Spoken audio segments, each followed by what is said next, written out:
Welcome to the Port Huron Statement. It is very hot where I'm producing this right now, but I really want to keep the pace up. This is an important story, so I'm going to go ahead. If I sweat, I guess it's for suspense. This episode is on Troop 137, the connections to Francis Duffield, Sheldon, and North Fox Island. So we're going to call this one Francis Duffield, Troop 137, and the CIA connections.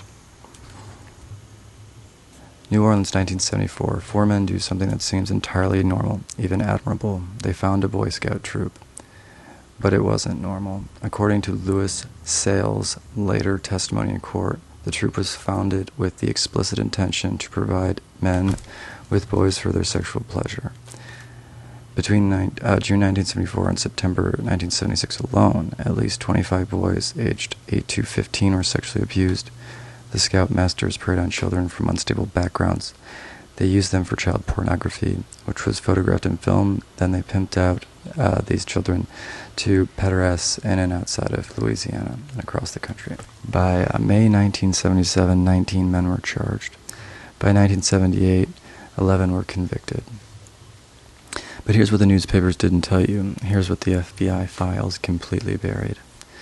Troop 137 was not an isolated scandal. It was a node in a network, one that stretched from New Orleans to Michigan, from a Boy Scout troop to a Church of the New Revelation, from a gym teacher named Gerald Richards at St. Joe's in Port Huron to a millionaire named Francis Duffield Sheldon to a gaggle of CIA officers in Louisiana.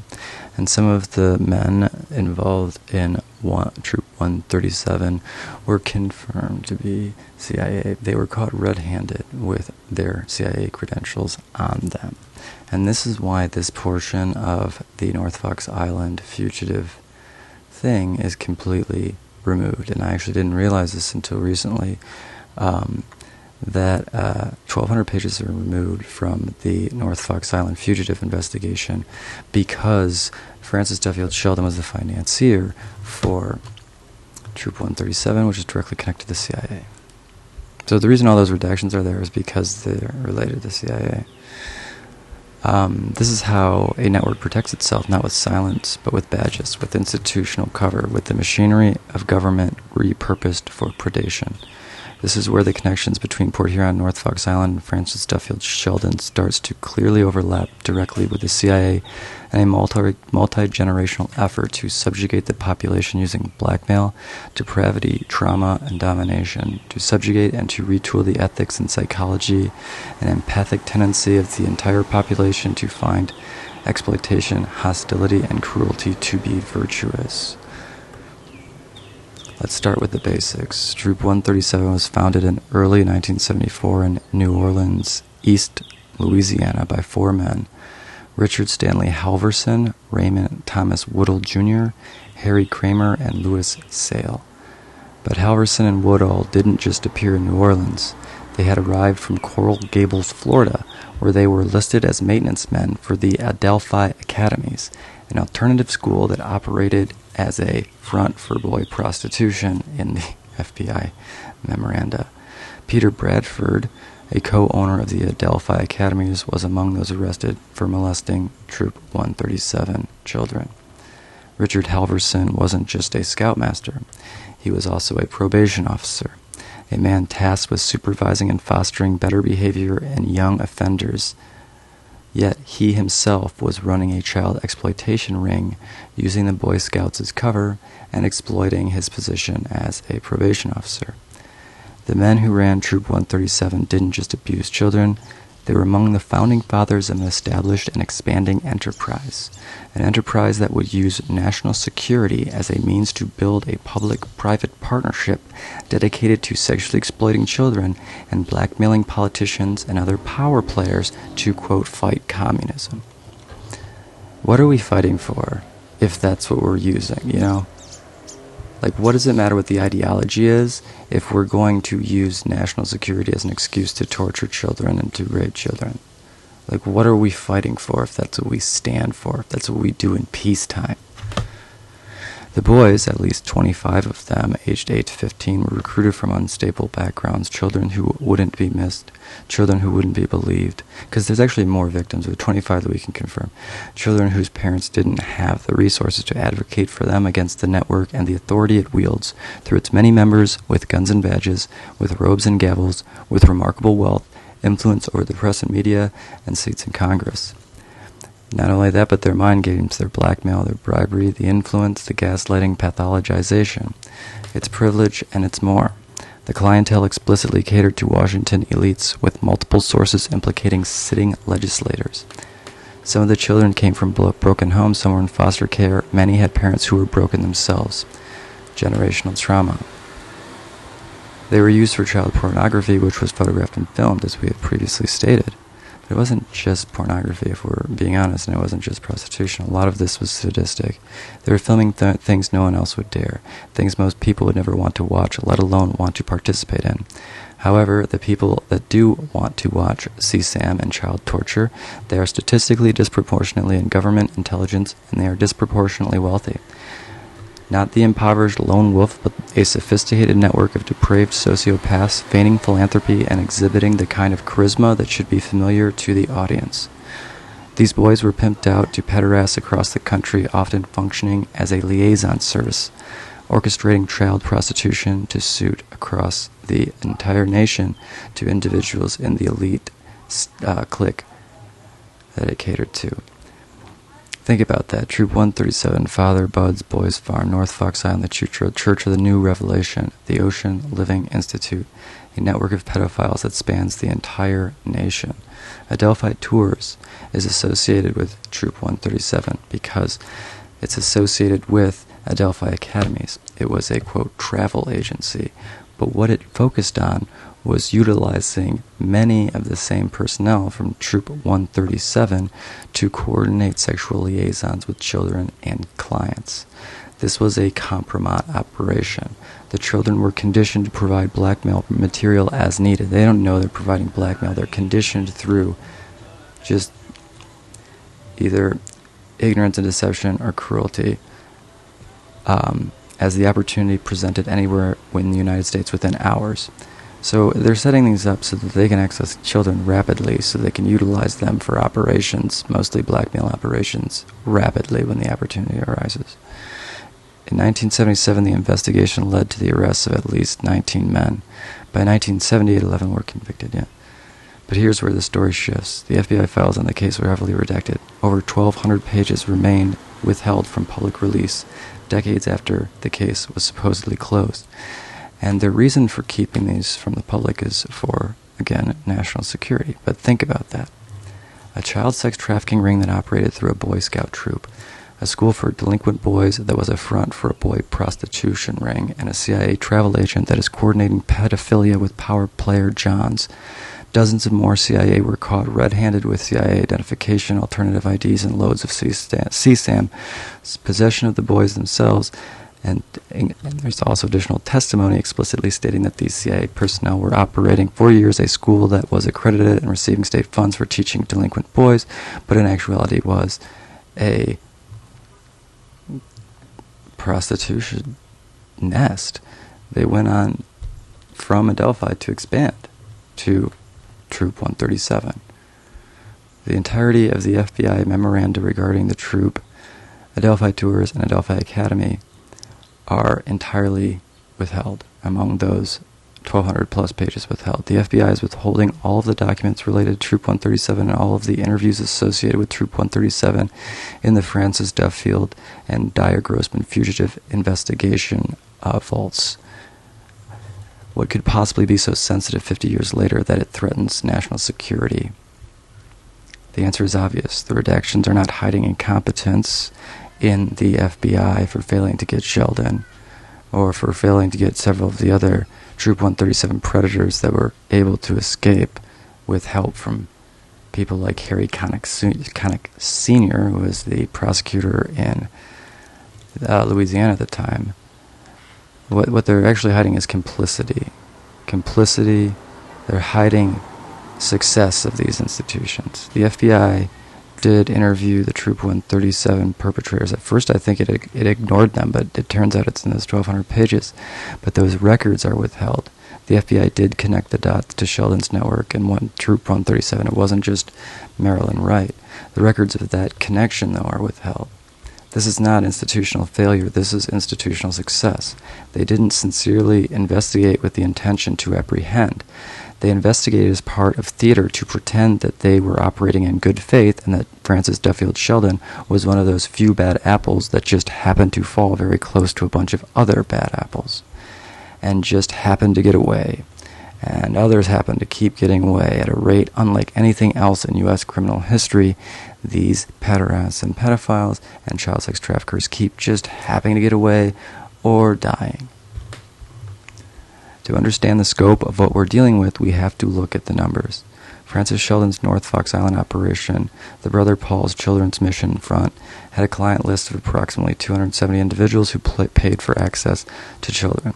Father Bud Vermeil's Boys Farm in Tennessee, which Sheldon also financed, had over 200 sponsors in the records who received child pornography in exchange for their donations and would pay to, or that's just the number that would pay to sleep with the kids, And Troop 137 itself, the Boy Scout troop in New Orleans, had approximately another 200 clients that would pay for child prostitutes.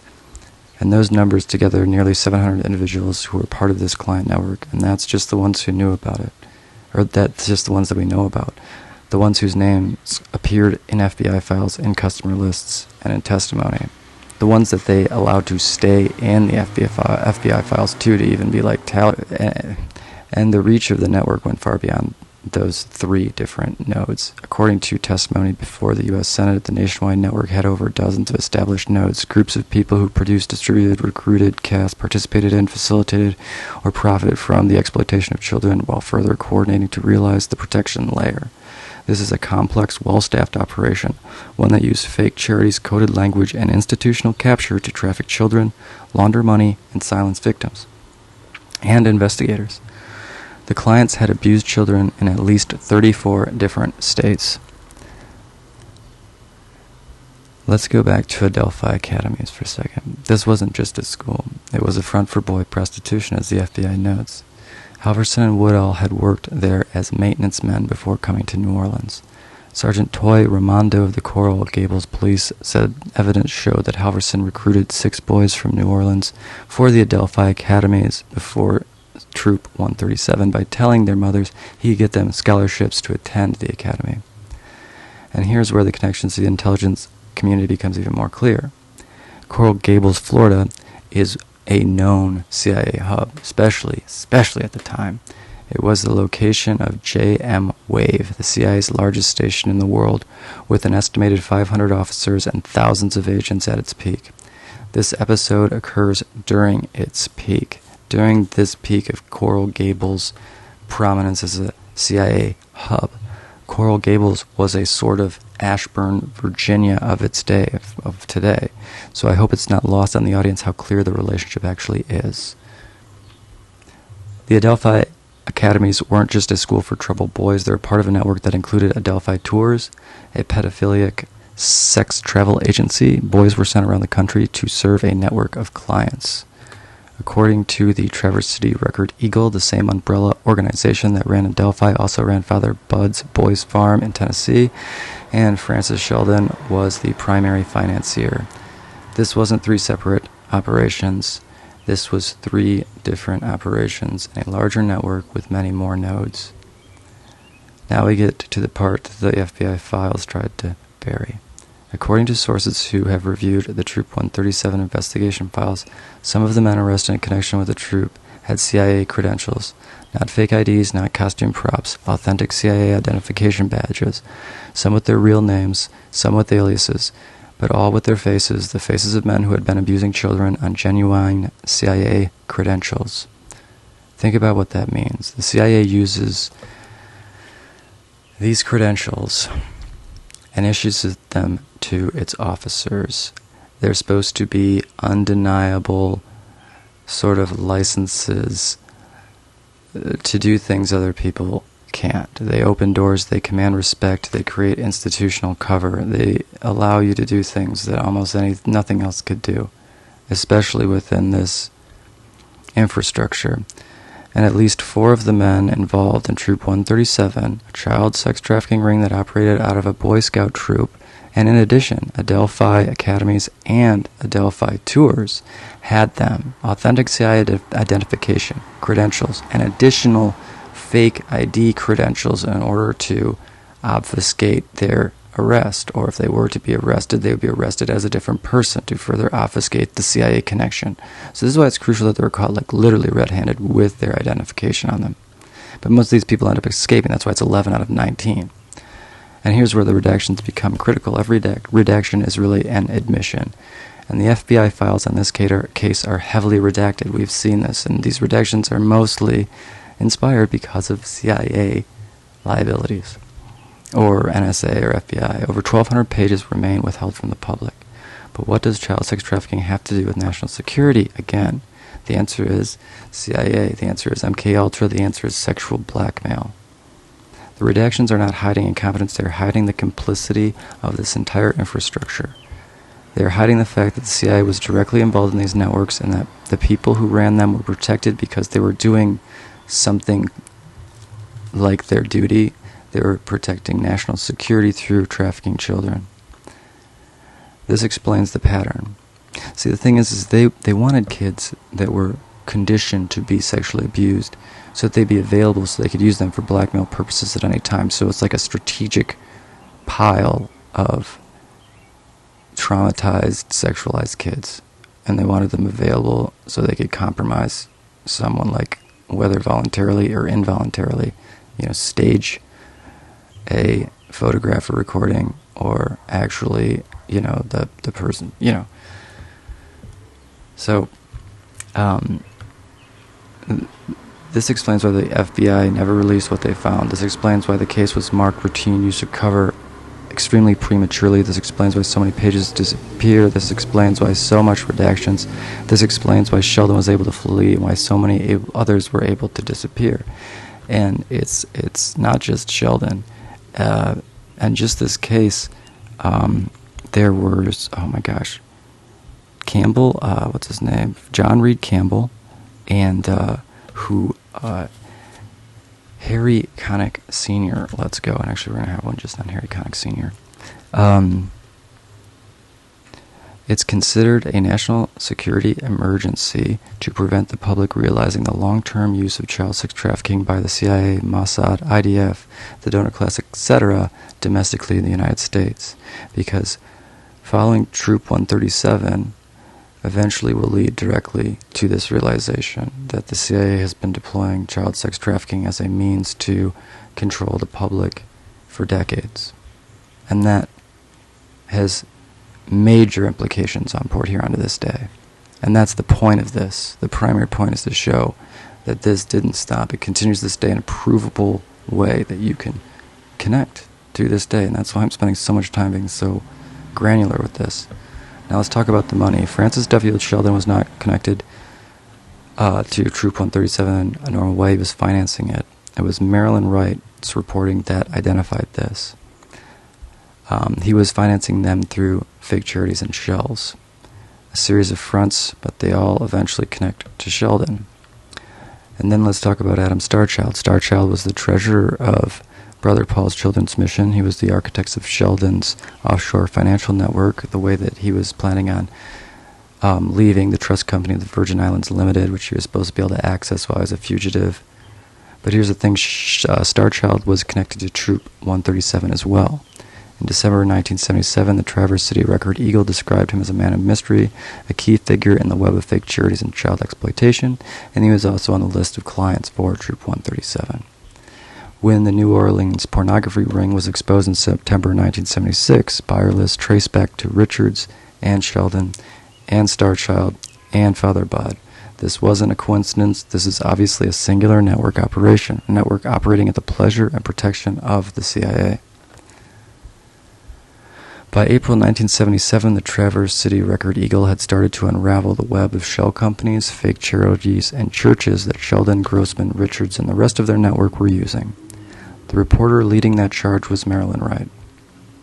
Two sources suggest that Marilyn Wright herself had worked with CIA in behavioral science and had resigned for ethical reasons before working with the Traverse City Record Eagle, though I haven't been able to identify this. It is two independent sources, but they're not strong. What is verifiable, however, is that Wright's coverage was extensive and superior to the FBI's investigation. She connected North Fox Island to Troop 137. She documented the network of fake charities. She reported on how Sheldon's associates tried to use the Big Brother organization as a source of voice. Only one other person in Michigan that was willing to acknowledge the full scope of the operation. The FBI had the resources to follow her leads, but they chose not to. These are not obscured relationships. These are not deductions that required sublime evidence and intellectual faculties. Marilyn Wright didn't have access to any of the additional information and evidence the FBI did, yet she was able to uncover more and more rapidly than the FBI, more and more profoundly this network. In fact, reading the FBI's documentation on their investigation, it seems relatively clear to me that they were shadowing her, not her shadowing them. This implies that they were only going to investigate what they had to because it was already going to be in print, is my suspicion. This implies that the FBI was not investigating, it was obscuring. It was likely shadowing Wright's path of investigation and focusing on those regions to enact investigation theater while suppressing witnesses, destroying information, and doing everything that they could to make sure Sheldon got away while pretending they were hunting him. Now, let me tell you about just one of these victims, Ricky Windman. Ricky Windman was 13 years old when he was abused by the men of Troop 137. New Orleans Police Department detectives helped him out and put away the ring of pedophiles who abused Windman and other members of the troop. Some of these detectives felt protective of him, and they continued to check on him for a period of time after the Troop 137 incident. But after time, those investigators ultimately got transferred to other locations, and Windman was put in touch directly with a new officer, someone that they believed would keep him safe. But this was either a horrible misjudgment or it was a perfectly calculated arrangement conducted by a captured institution designed to instill learned helplessness onto its victims, some of its most vocal victims. Stanley Carl Burkhart, who eventually became chief of the NOPD's Child Abuse Unit, was anything but protective. He raped Windman repeatedly, and he's another person that Harry Connick Sr. seems to have been protecting. Years later, Burkhart pleaded guilty to molesting a young relative and to possessing child pornography. But this is an egregiously lenient plea offer. Another example of favoritism being shown to the most egregious and depraved of predators against their children. It's mindless. Windman later received a settlement from Jesuit High School for sexual abuse imposed by staff at his subsequent school. No charges, just a civil suit. So Ricky Windman was at the intersection of three different scandals abusing children: the Boy Scouts case, Burkhart's unmasking as a child predator, and the plague of abuse by Catholic institutions. But they have a common denominator, and that's what we're trying to show here in this series, and that is the CIA, which was involved in instilling predators in the Catholic Church. It was involved in, instilling predators in the Boy Scouts, and it's obviously involved in the police element. I mean, that's the assertion I'm making here. I mean, the company was involved in all of those institutions, either through infiltration or capture, per declassified material. He wasn't unlucky. He was being systematically conditioned and punished, funneled through institutions designed to make him believe that everyone on the planet was part of it or powerless to do anything about it, that he would always be a victim, that they would always be able to prey on him. This is a pattern, and it's still happening today. It's a three-layer process. Windman's experience shows a deliberate structure, and this is a structure that's established in these manuals on how to control people and learned helplessness, literally learned helplessness. Layer 1, initial abuse and initial abuse and initial betrayal. Winman was abused by the leaders of Troop 137 in New Orleans. The troop was founded explicitly to provide the men with boys for their sexual pleasure, per depositions of perpetrators including those found with authentic CIA identification. Ricky was 13 years old. This is the first step, isolation and vulnerability.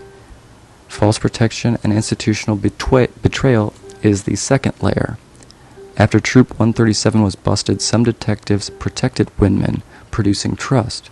After some time, however, he was assigned to a new officer, Stanley Burkhart, who was the new chief of New Orleans Police Department's Child Abuse Unit.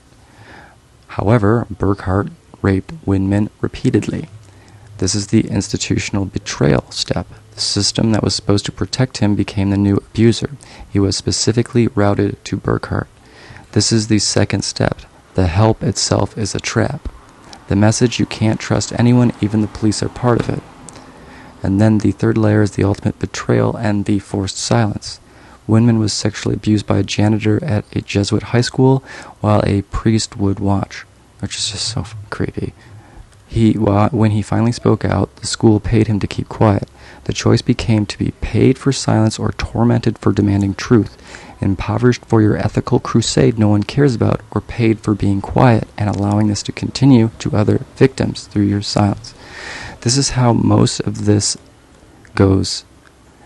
The victims that are willing to be vocal are ultimately ground down until the only option is to accept money for their silence. And then the abuse just continues. The victims and those that demand justice are harassed, targeted, exhausted through bureaucratic inertia and normalized enablement of these atrocities. It's business as usual, except for when they want to use it as a means to stir up anger and direct it at someone. You know, they want to use pedophilia as the worst and most depraved crime, but they won't do anything about it unless it's being utilized as a political tool to reassert their own dominance. Like, they don't actually want to patrol and stop the pedophilia. They just want to use it as a weapon to excuse why they need to have a lot of police out there. It's boogeymanning. That's what they call it, boogeymanning. You're going to create the boogeyman while you are the boogeyman, while you're claiming that you're protecting the people from the boogeyman, but you just put the mask on and take it off. It's the end. In the end, it's either silence or destruction through poverty and harassment. The lesson, everyone, everything has its price. Your voice can be bought, your truth is worthless, your silence, though, has value. There's no ethical foundation to society, and there's no hope for authentic camaraderie. That is crucial, because then, once they accept that everyone is exploitive, then they will submit absolutely to the most powerful protector, rather than demanding agency, rights, and dignity. Winman was passed through a chain. It laundered culpability while laundering a child. Boy Scout Troop 137, NOPD through Burkhart Jesuit High School. Each institution was supposed to protect him. Each one failed him or actively abused him. This was a systemic process of institutional conditioning. This is a textbook definition of learned helplessness. This is what the CIA wanted, and this is what they do. Repeated exposure to uncontrollable negative events, the belief that nothing you do matters, a state of passive acceptance, a willing slave. Winman was systemically subjected to this, but he is one of a great many. This process is utilized extensively to this day, and the recent hearings in front of the Oversight Committee confirms this. Each time he was betrayed, the lesson was reinforced. You can't escape. The pattern of withholding classified documents is not unique to Troop 137, obviously, and the excessive redaction is obviously present in the entirety of the North Fox Island files.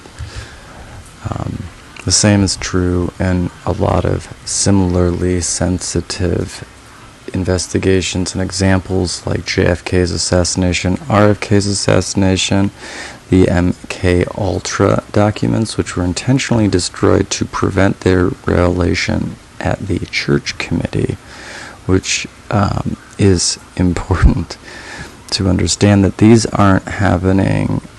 They're all related. They're continually obscuring documents related to the same thing, the same grotesque, depraved programs.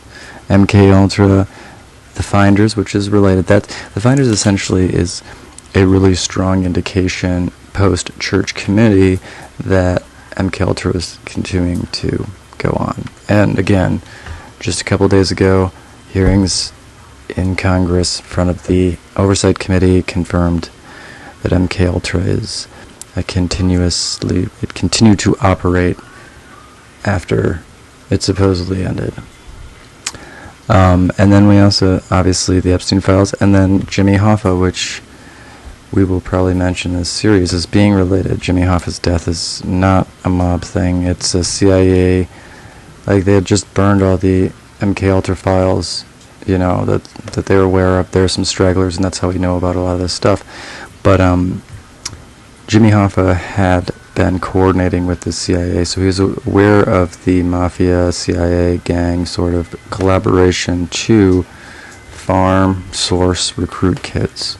So Jimmy Hoffa was likely familiar with, if not the child element, almost certainly the behavior modification element that, even going back to Henry Ford in the 1920s, was being deployed against people in these auto factories. Like all different types. That's a whole nother thing.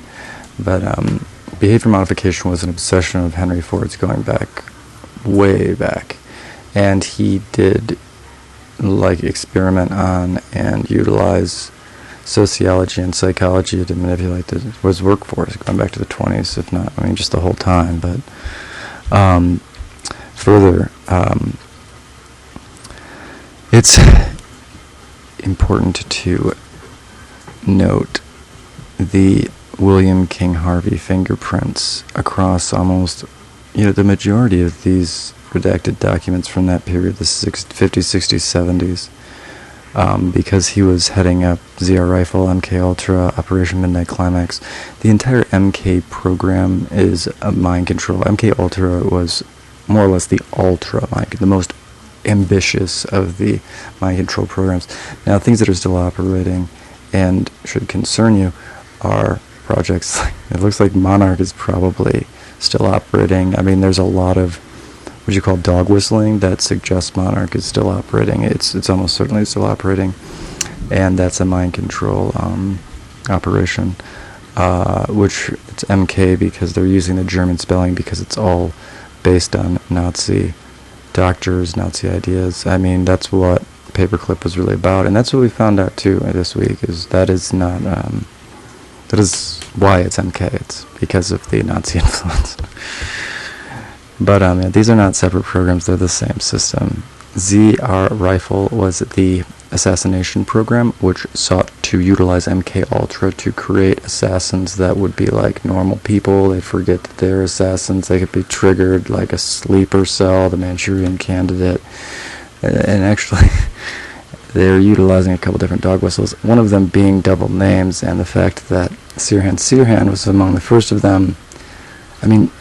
Sirhan was definitely subjected to these types of behavior modification programs. The name suggests that openly in files that I've gotten access to, they explicitly mention using double names as both permanent and throwaway identities. The pattern is consistent across all of these networks too. Aliases of utilizing charities and churches, blackmail, trauma to condition. Hoffa was scheduled to testify in front of the Church Commission. He knew about the CIA's connections. He knew about the use of sexual blackmail. He was a liability. Witnesses who can testify about these types of crimes committed by the CIA, or the Mossad for that matter, are eliminated. They are aggressively sought and eliminated. And documents that can expose CIA crimes are frequently destroyed. And this is the case in MK Rifle. They actively destroyed them because they didn't want to have to admit what they did. It was too bad to have to say out loud. or to let anyone read even.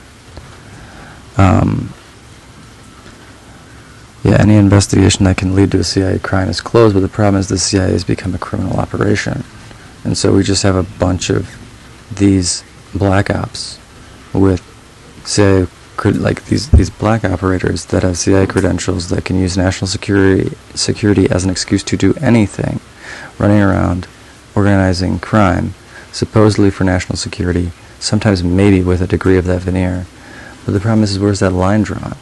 Even when it is legitimate, it becomes a tool of criminal enterprise for anyone involved. And then what's even more effed up is that when that organized crime presents itself, then they just punish the lowest person on the totem pole. Like what happened with the Maduro kidnapping, the one guy that used Kelshi Market and made a couple $10,000, he gets busted because he's a sergeant. But all the other people that made millions, they don't face any consequences because it's just the lowest, it's the lowest guy. You know, the guy that actually went and got Maduro, the guy that actually put his ass on the line, made a little bit of money off it on the side in a corrupt way. But so did every single other person above him in that hierarchy. The problem wasn't that he was corrupt. The problem was he was at the bottom of the hierarchy and it got outed.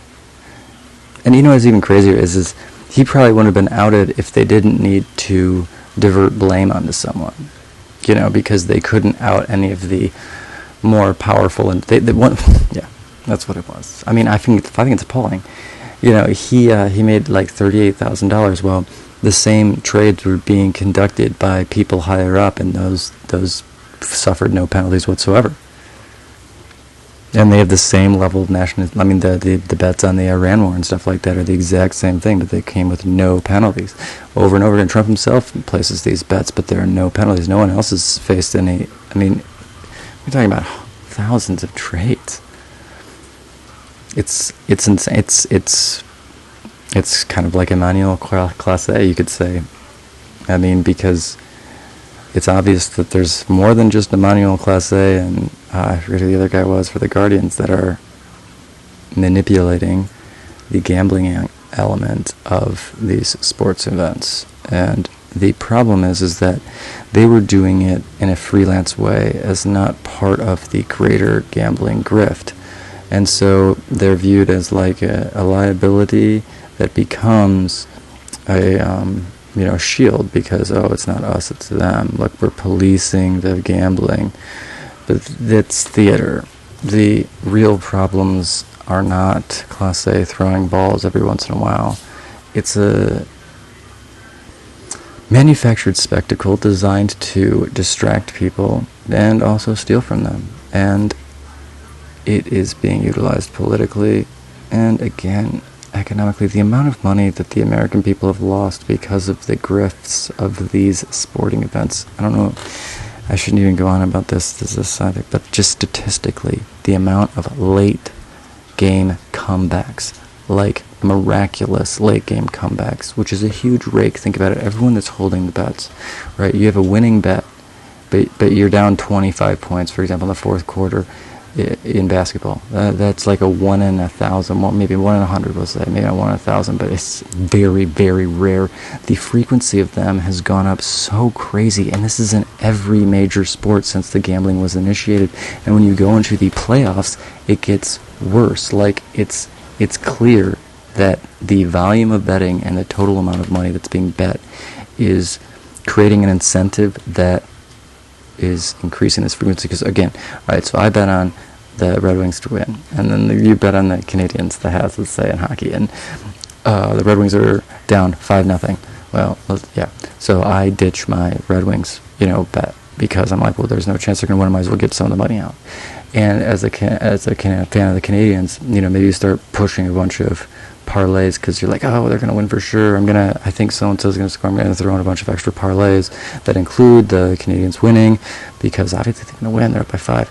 And, ultimately it reduces the total number of winners, like the amount that you're paying out, because the live in-game betting features encourage people to ditch bets that they consider to be likely losers, while also people that think that they have a sure thing are going to hold on to those bets. And then so if if you're able to manufacture a late game massive loss, you're going to have an enormous number of people that had winners that ditched their winners, while you have a bunch of people that have losers that help them at the end. Like, it's the only thing that really would just, there's two things too that it does too. It enhances the spectacle. So it's not only encouraged financially but politically, because you can distract people more effectively, and so they're not paying attention to how they're being exploited politically. It's vicious. It's vicious, and it's statistically happening. And this is the type of crime that, like, is statistical. And so the FBI, for example, has used these types of statistical analyses to prosecute people in the past, and this pattern is stronger than any of the other, like, fraud patterns that they've utilized to prosecute people. It's insane. The FBI is intentionally, I'm assuming, just refusing to, like, it's one system. It's one system. The FBI is allowing a blatant and statistically suggested fucking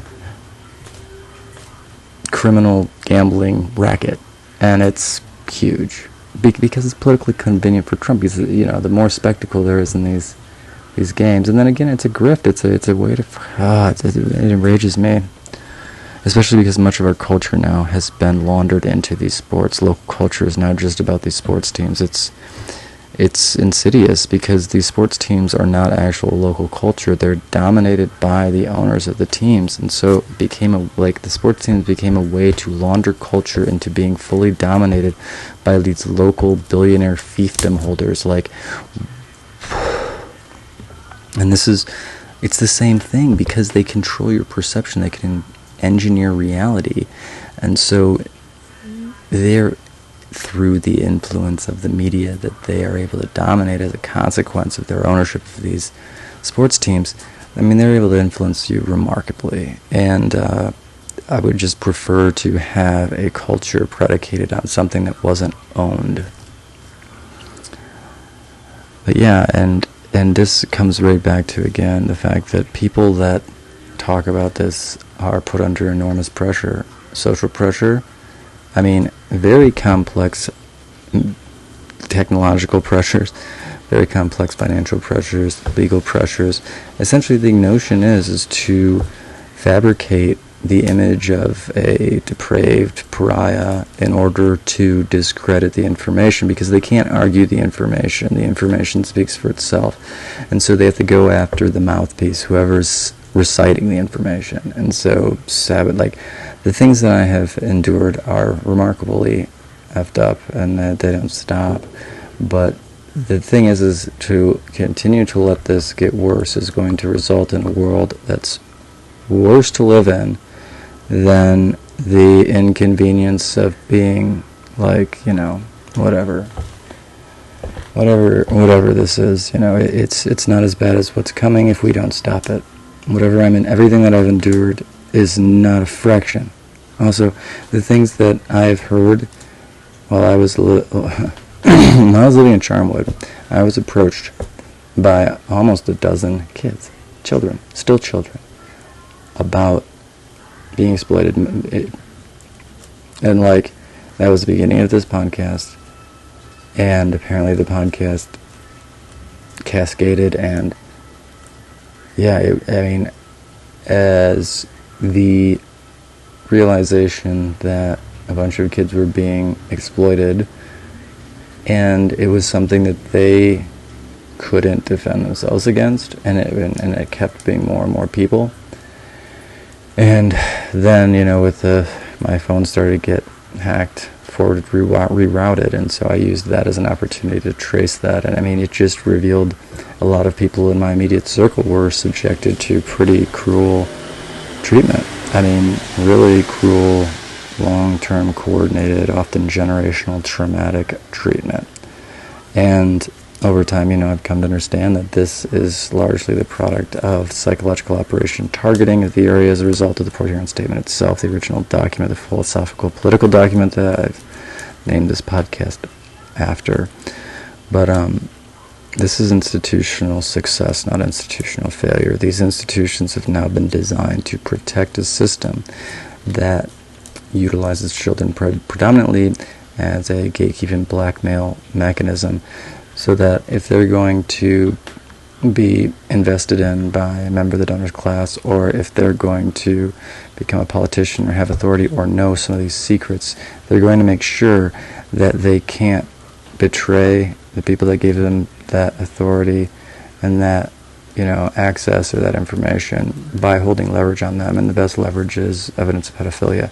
And so there became this huge fucking demand inside the CIA to have kids that were trained and conditioned and broken to just use as a tool of blackmail. And that's why they were accommodating the pederasts. I mean, that's it. I mean, and recruiting them. I mean, because the CIA did like to, use assets that they had massive sexual blackmail on, because, again, compelled obedience. That's the goal, is someone that can't say no. That's the most important thing to understand, is they're doing it to you through economic leveraging, through housing leveraging, opportunity leveraging, lawfare. I mean, the religion, virtue signaling, pretending that they're protecting the people that they are preying on. I mean, and it's not every single charity, but it's surprisingly and disgustingly pervasive here in Port Huron. And I've lived a lot of different places, and I've become active in the community. In every one of these places, I've never, ever seen anything like this degree of protection, coordinated protection of child sex trafficking, embezzlement, and laundering, because it's a coordinated system that's made complicit all of these individuals through various mechanisms. The Boy Scouts of America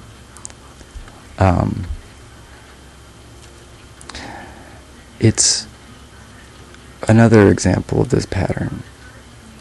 It's grooming enterprise using religion institutions as cover, and it didn't end in the 1970s. It evolved. The Boy Scouts of America kept files on abusers, thousands of them. They called them the perversion files. The organization maintained these internal records for more than 100 years to keep track of sexual predators instead of reporting them to the police. Think about that. Why? For blackmail. The Scouts, which are also a pipeline to the CIA, why would you hold on to 100 years? If it was just enablement, they would destroy the records. It's blackmail. And I'm not saying everyone's involved, but this is what you call capture and infiltration. You get someone inside the Scouts to start this as a policy of keeping records, but suppressing them. And then the Scouts themselves don't have to be explicitly involved. If you have access to their records, or you can continue to place that person in that administrative position to have access to those files, then you can utilize those files as a blackmail instrument. And the fact that it exists, there's no other motivation. Why would you do that? Why would you keep those files but then refuse to actually do anything to protect the children? Because you didn't keep them to protect the children. You kept them as a mechanism to advance your own leverage over the people that were abusing these children. In 2020, the Boy Scouts of America filed for bankruptcy after spending more than $150 million to settle approximately 250 abuse lawsuits. A $2.5 billion settlement plan was confirmed by a bankruptcy court in 2022. Again, though, it's just, we're going to patch it over with payment. Why aren't these indictments? That's the other thing, too, is why are they able to just pay when they orchestrated thousands of,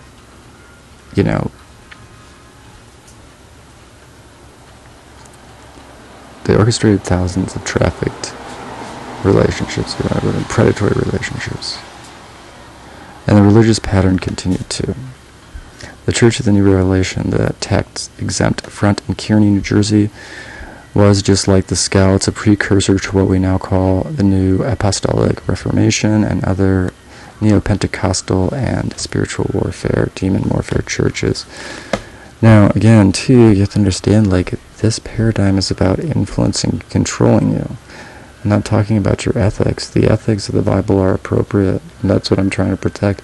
But what they're trying to do is they're trying to use the Bible as a means to transfer those ethics into a hierarchical paradigm where people are predestined for heaven, chosen, and when they do bad things, it's because they were influenced, possessed, or oppressed by a demon that can be quickly removed. But when people that aren't chosen do it, it's just verification of their inherent evil. It's just about dominating people and coming up with a permanent excuse for everything that you do through the justification of a God that no one can argue with. I mean, that's what they use it because of monotheism. It's all over inside of these internal documents that talk about monotheism as the preferable paradigm for control, because you can't argue with a God if there's only one God. Like, it's a singular, monopolar ethical paradigm where only that God defines everything, and so by transference you just control what that God says. And later on we'll get into some of the most profound technology that's used to aid this. So when people have a crisis of faith, and a lot of the times this has to do with them being sexually abused by a clergy member or an elder, they will, because this is a CIA integrated operation, they will use voice of God technology to get into people's heads that God himself wants them to protect this abuser because he's important for God's plan and stuff like that. That it's a test of their faith to not expose the chronic sexual exploitation. And also this is all part and parcel with laundering and embezzlement, including all these scams that are played on the elderly in order to get them to tithe more or sign inheritance over to these churches. A lot of times then they use that as a means to create housing insecurity in the children or grandchildren that signed over the inheritance, and then they end up being trafficked. I mean, gosh, I can think of 3 cases, and it's really sad.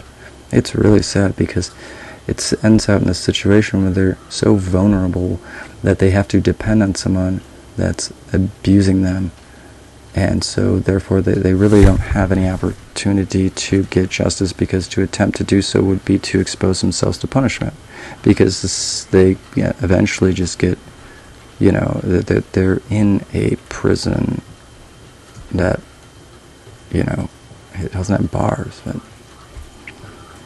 it's just a bunch of people, and a bunch of people that think that, like, God has ordained it, or that know that God hasn't, but use that justification because they know that they need to contain the victim and the information that they might share because they're implicated themselves. So they use the religious language to manipulate.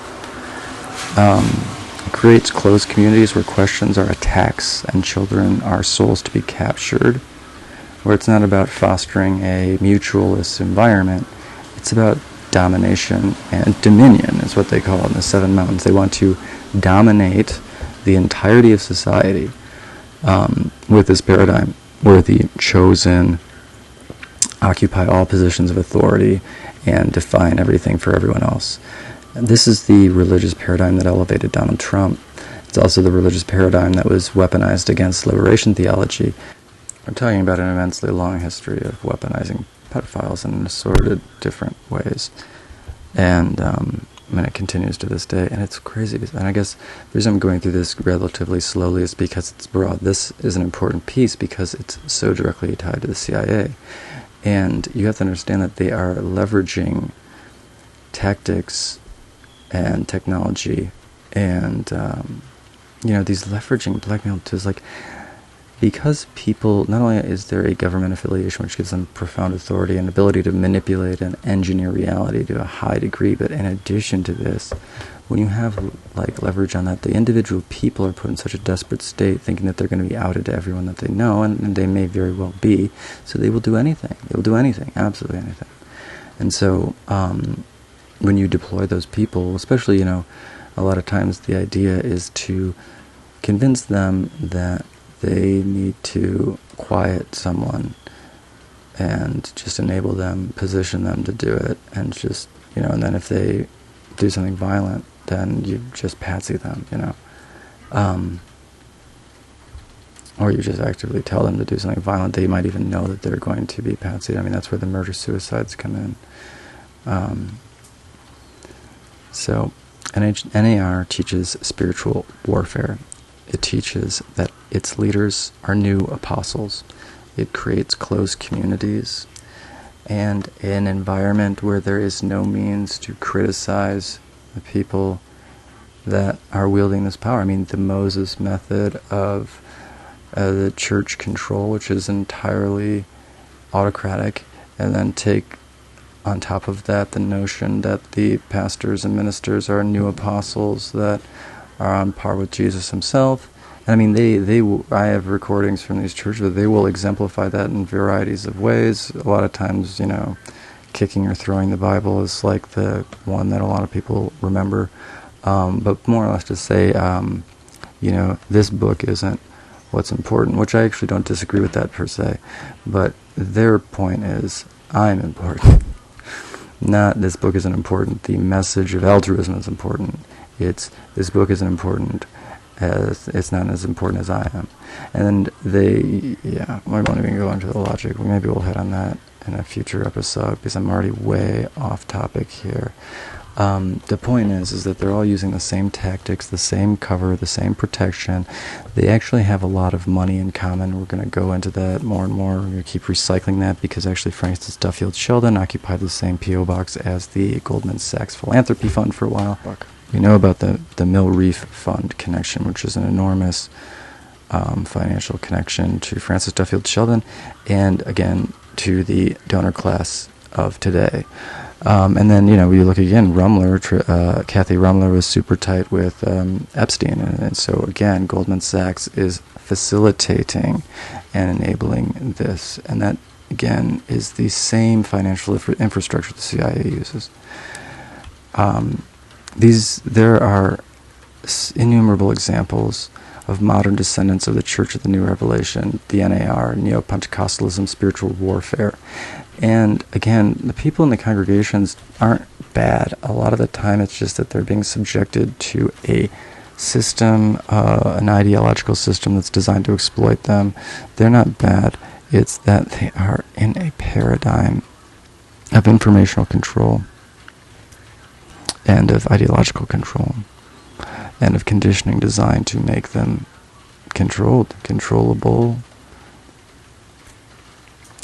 The same pattern is extremely present in Port Huron, Michigan. These church entities use a variety of different names to avoid being super easily known to be integrated, though you can show that they collaborate immensely through enormous different avenues, collaborating on charities, collaborating on events, sharing congregations, sharing pastors. They are the same entity. They just utilize different names so that when they get busted for child sex trafficking, laundering, and embezzlement, they can isolate the individual and the church that's being indicted from the greater network. So they're using a bunch of different names rather than going by a single church entity name. At some point we're going to go through all those names because there's quite a few that are common. But this system relies on secrecy. But secrecy, it becomes hard to maintain when truth starts leaking out. Thankfully, I was able to design a very complex dead man switch that I was getting a lot of attempts in my life. I was getting an enormous amount of technological interference, and I still get some of that. A lot of social sabotaging, like trying to discredit me, trying to pathologize me by taking, a combination of social events and technological manipulation and creating a narrative that's not true but helps to discredit what I'm saying. And that's the goal, is to pretend that I'm some terrible person and therefore everything that I'm saying isn't true. And when it's not when the target isn't conveniently a terrible person, then they manufacture a narrative of that. I'm not saying I'm perfect, because I'm definitely not. The one thing that's occasionally probably true. I mean, I don't have. I'm not perfect by any means, but at the same time, I don't have a history of being controlling or predatory behavior at all.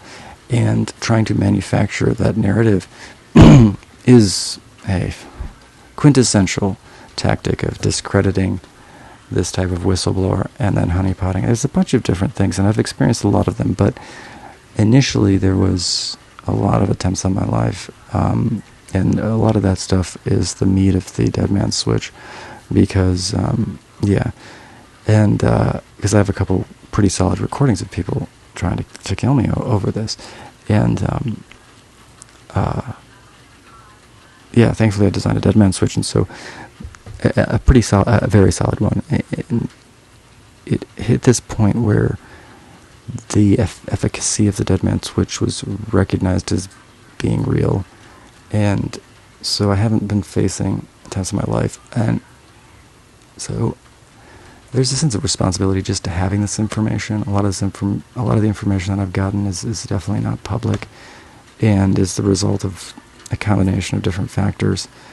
But you end up having, I feel like I have the responsibility, especially given that I spent so much time setting up this Dead Man's Switch so that it wouldn't be convenient to just kill me. And so, I mean, it has to be for something. This is insane. I mean, and also you don't try and kill someone because they're talking bullshit. You just don't do that. You don't fucking send out hits because someone's talking nonsense. When people start connecting the dots, and this is happening right now. I mean, what's happening is this everything I'm talking about right now. I'm not the only one, obviously, but I put an enormous amount of effort into sharing this information thoroughly.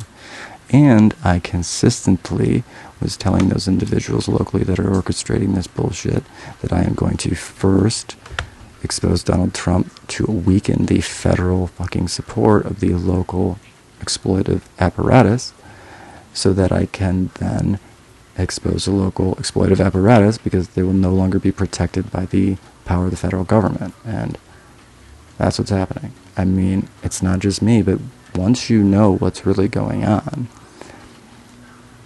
if you know fully, you should be able to understand that they're going to destroy the world out of their ignorance, and in the process they're going to torture every single one of us, even the ones that are on their side, because they're living in a fantasy world. I mean, the things that, I guess, there are things the things that Donald Trump is pursuing, the agenda, the plans, it has to be stopped. And it's not just him, it's the whole thing that created him, because he's a puppet, really. He's himself so compromised that he has to, he's fully controlled. So he's just a puppet of this techno-feudalist billionaire donor class.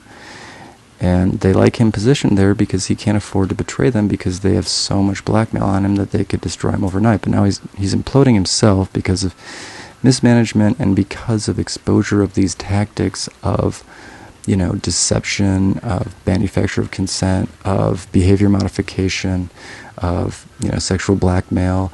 They are blackmailing people all around the country in order to lie to you. They are bribing people all over the country in order to lie to you. I mean, something like 20% of all of the podcasters supporting Trump in 2022 were all being paid through some mechanism like that.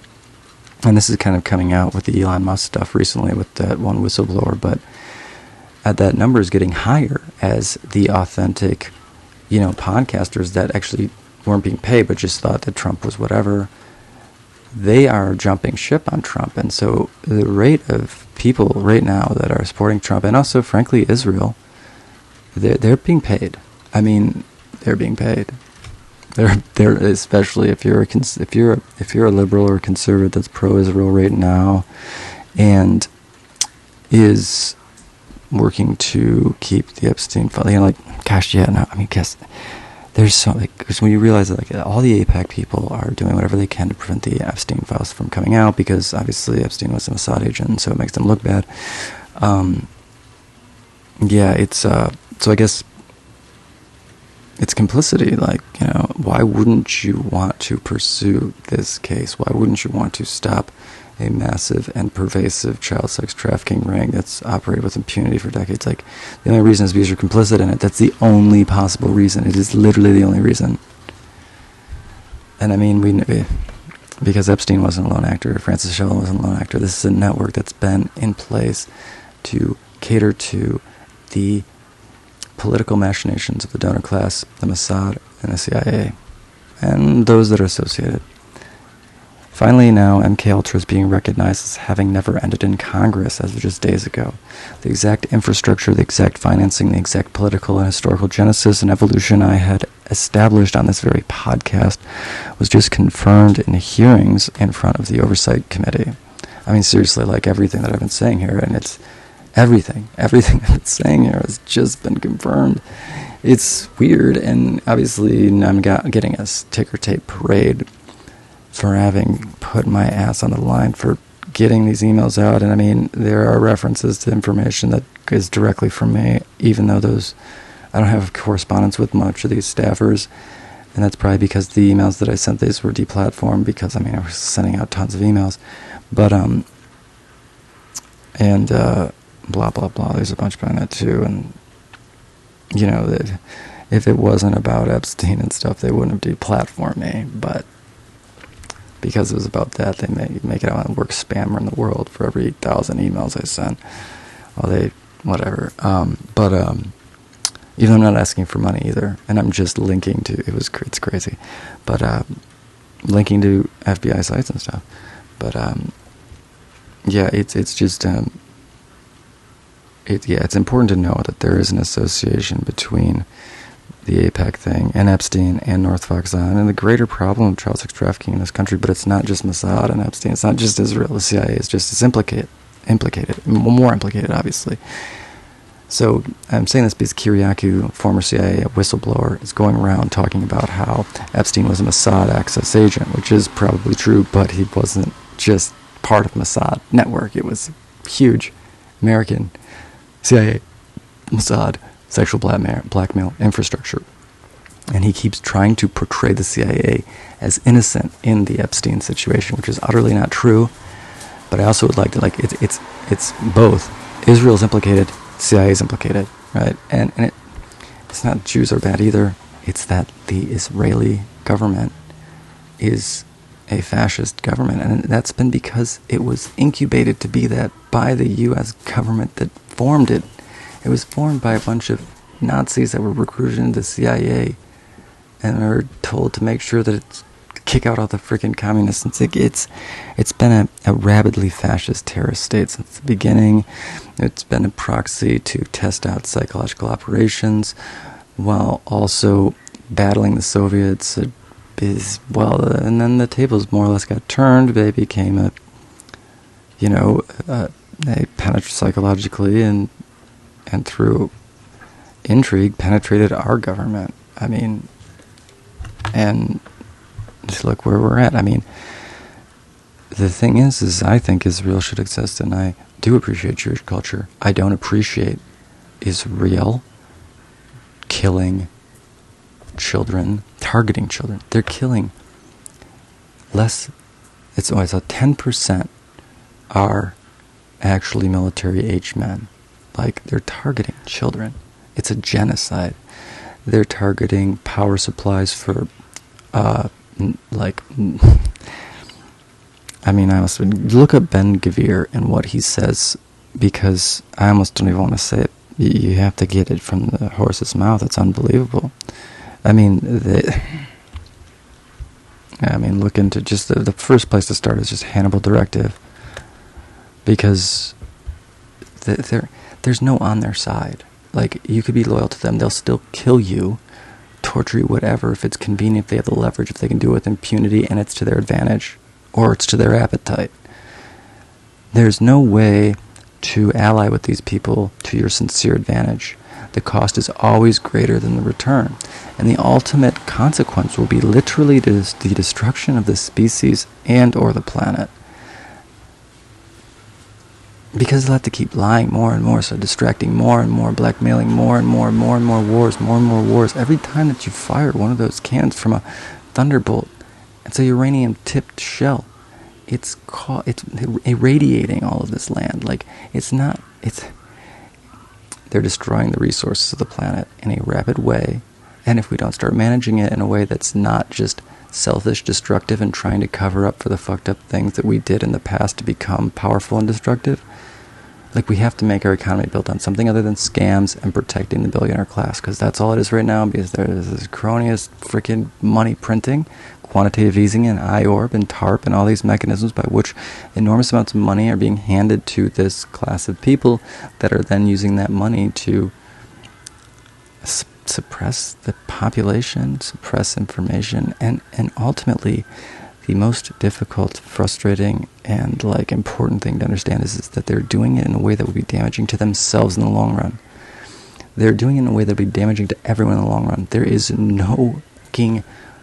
no prerogative that the Elon Musk, Donald Trump, Sam Altman agenda will advantage, including them. They are captive to ideologies that are designed to advantage not people. Understand that. Listen to what's going on. They're creating mechanisms to twist your religions into justifying genocides. And that's what's going on with Judaism. That's what's going on with Christianity. And then we can talk about Hinduism, and we can talk about Tulsi Gabbard and some of these interesting Kash Patel. They can integrate, these Hindu and these Jewish and these Christian ideologies ultimately because it doesn't matter really what the belief is. It's about having the established hierarchical system and then just superimposing it onto this hierarchical system. And because of caste, because Hinduism has the caste system, so it works. Even though it's not monotheistic, it still has an established absolute hierarchy. So you can't question who's your superior, and that's the foundation of it. Erasing everything but you can't question your superior, and that's the ethic. That's God's fucking shit. That's what they want you to believe. Is God himself told you, listen and shut the fuck up to this guy. And that guy is just, whoever has the agency and the badge or the whatever, the authority, the freaking collar or the spot on the pulpit. These positions of leadership should indicate that these people are worth listening to. But our institutions are captured. And so the people that are placed in those positions are the people that you should not listen to. They're being literally decided or chosen because they are sociopathic. They have avid leverage to control what they say. And they are ideologically invested in subjugating the population. They feel ethically confirmed in their belief in their own superiority, and so manifesting it through the sabotaging of the other people, just the greater population, is natural. It just confirms that they're superior, and they manifest that superiority through the traumatization of everyone else. And the exploitation of everyone else. That's the because they're not actually superior. The very concept is flawed. So they have to manifest that superiority, and the type of superiority they like to think that they have is the type they don't have anything. You go over this over and over again, and all these sociologists, psychologists that give a candid look into the most wealthy and successful individuals from the Gilded Age to now, they are not uniquely intelligent. They are uniquely capable of succeeding in the niche that they were in at the time that they succeeded. And they also were enabled. Like Bezos, he's a Goldman Sachs dude. That's like a Goldman Sachs kid. He's not rags to riches. He's riches to riches that has been curated, and he has the theater, the ethos, the mythos of rags to riches. But this is a guy that was already working for the biggest investment firm in the world, or investment bank in the world. And it's an investment bank that, guess what, is directly integrated into North Fox Island and the Epstein. Not even, so tight. Again, Kathy Brumler, the CEO of Goldman Sachs, that was the first person Epstein called when he gets arrested. And then North Fox Island, again, it just blows my mind. They were sharing the same business address. It was just like a P.O. box receiving address, but the philanthropic fund for Goldman Sachs and Brother Paul's Children's Mission, the charity front that was running the pedophilia for North Fox Island. They had the same mailing address, the same, essentially, business address. Their mail was being processed the same box, so they were receiving their mail at the same location. That's a very close relationship. And then the first person you call on a pedo charge, so she knew about it. You don't call someone and while trying to figure out bail and all this other stuff, have to explain to them that you're a child molester. Like, you wouldn't. It's too much of a risk. Like, they would likely hang up on you. Like, you would always, like, it's like. So obviously, Goldman Sachs at the highest levels is very aware of how this shit works and is very complicit, protective, enabling everything. I mean, their business is built on this type of stuff. I mean, exploitation. They're not fucking talented. That's for sure. It's a bunch of millionaire financiers with family connections. Like Francis Sheldon has connections to the Secretary of War and the U.S. Ambassador to Belgium. And the U.S. Ambassador to Belgium, that's related to Francis Duffield Sheldon, himself was embroiled in multiple child sex scandals. He had a grandfather that married an 8-year-old. Like, this shit is not happening out of the blue. It's being conditioned. Like, the fact that Francis Duffield's family is so integrated into this over generations, it just shows you. Again, it's a conditioned thing. It's a club. It's a form of gatekeeping because they can trust you if, you're in their fucked up little pedo club, in their exploitation team. The team of people that think they're better than everyone else and they have the license to do anything to anyone. And they use this pattern of re-victimization that continues and will continue to continue if we don't stop it for decades until we collapse as a species. It's going to perpetuate until it's stopped. It will keep growing and getting worse. This is a system of institutional protection and parasitic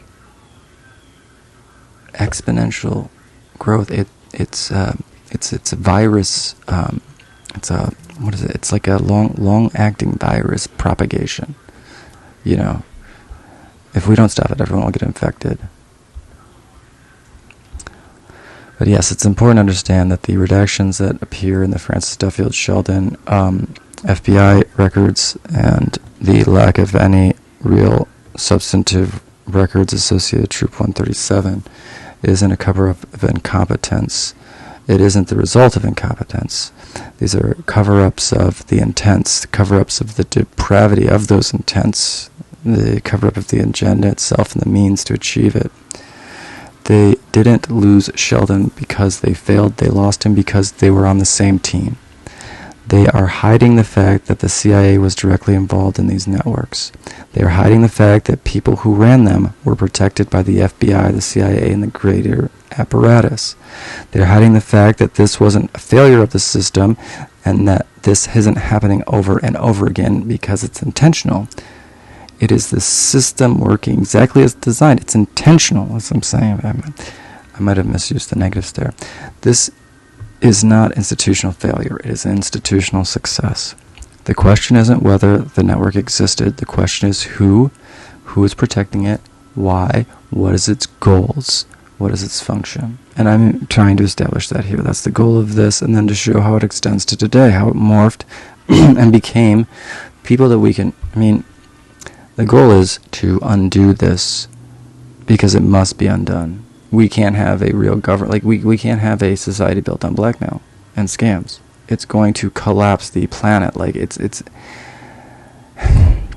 to understand how these things propagate. We're seeing it right now. You should see, the war in Iran propagated by blackmail. You know what I'm saying? And all this stuff that's being done to hide from a past of exploitation and depravity that was used to elevate Trump, and now he's trying to conceal. But it's not just Trump, it's all these politicians. We need to bleach our system of people that, what are we fighting for if we're the ones raping the kids? Like, what does the American flag mean? What is liberation if we're killing kids, genociding kids, fucking kids, using kids to leverage politicians to make policies that screw over the American public? This is an untenable system because it's captured not by logic or value creation or flourishing. It's literally captured by an obsession with destruction and exploitation without agenda, with just a short-sighted desire to satisfy the depraved appetites while also concealing the fact that you're satisfying those depraved appetites. Like, the obsession with power these people have result in them not being competent, but just being depraved. And now that a bunch of them are in power, we're seeing that depravity influence more and more the mismanagement. And, like, the Epstein thing is integrated into the Iran thing. The Epstein thing is integrated into local Port Huron problems. All of these things are interrelated because it's obfuscation.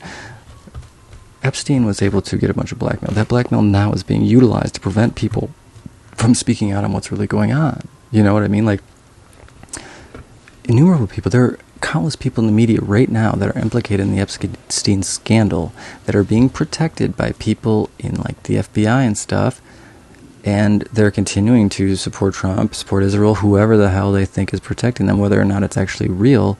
There are innumerable numbers of people that are currently influencing the population, that are directly influenced or directly implicated in the Epstein scandal, that are currently being leveraged by people that they are being told are protecting them. People like Trump, people like Mike Johnson, who said it explicitly to the public. If the Democrats win in the House and the Senate, then every single Senate and congressional committee will become an investigation board or whatever. Well, that's what they're supposed to be. That's literally what they're supposed to be. And so he says, but don't worry, we can win. I run the protection program. You know, give me money and support me, Mike Johnson, and I will protect you through, concealing these files. And he even says it. I bet you half of you are, about half of the people in this room are implicated. Like he says, keep committing to the lie. Don't worry, people that are blackmailed and are continuing to lie for us under the assumption that you'll continue to be kept, anonymous by continuing to operate under our blackmail paradigm. Like, don't worry, we got this. No, worry because when you jump ship, right, even if you're a perpetrator, if you help end this, then it's going to be to your benefit. I mean, it's going to be to your benefit because this is a destructive system, and just showing the capacity to move past the narcissistic and destructive obsessions should be greeted with an enormous amount of mercy. I'm serious too. I mean, I've come face to face with so many different, and I mean, we need to move forward, and obviously there needs to be some punishment, but what's more important is this shit can't continue.